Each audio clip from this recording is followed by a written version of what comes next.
இன்னைக்கு விநாயகர் சதுர்த்தி காலையிலேயே சமையல் வேலைலாம் முடிச்சுட்டு கொழுக்கட்டை மட்டும் செய்ய வேண்டியது இருந்தது. விநாயகரை வாங்கிட்டு வந்ததுக்கு அப்புறமா செஞ்சுக்கலான்ட்டு ஃபர்ஸ்ட் விநாயகரை வீட்டுக்கு கூட்டிட்டு வந்துட்டோம். நான் எப்பவுமே விநாயகர் சதுர்த்திக்கு பூரண கொழுக்கட்டை மட்டும் தான் செய்வேன். ஆனா இன்னைக்கு கொஞ்சம் டைம் இருந்ததுனால பால் கொழுக்கட்டையும் செய்யலான்ட்டு அதுக்கும் சேர்த்து ஒன்னாவே மாவு பிசைஞ்சு வச்சுட்டேன். பூரண கொழுக்கட்டைக்கு ஆல்ரெடி ஸ்டஃபிங் ரெடி பண்ணி வச்சிருந்தேன். ஸ்டஃபிங்க்கு எல்லாம் லைட்டா வறுத்துட்டு அது கூடவே வெல்லம் ஏலக்காய் வச்சு அரைச்சு வச்சுக்கிட்டேன். பூரண கொழுக்கட்டை மட்டும் நான் ரெடி பண்ணியிருந்தேன். பால் கொழுக்கட்டைக்கு குட்டி குட்டி பால்ஸ் ரெடி பண்ண வேண்டியது இருந்தது. அது என் ஹஸ்பண்ட் நான் பண்ணி சொன்னதுனால கொஞ்சம் ஈஸியாவே போயிடுச்சு.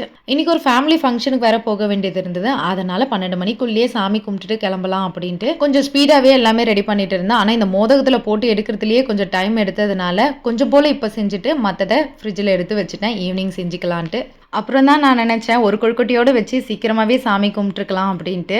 காலையில இருந்து அவ்வளோ ரிலாக்ஸா எல்லா வேலையும் செஞ்சு முடிச்சுட்டு கடைசியா ராகு காலம் வர 10 நிமிஷம் முன்னாடி தான் சாமி கும்பிட்ற மாதிரி ஆயிடுச்சு. உங்க வீட்டு செலிப்ரேஷன் எப்படி போச்சுன்னு மறக்காம கமெண்ட் பண்ணுங்க.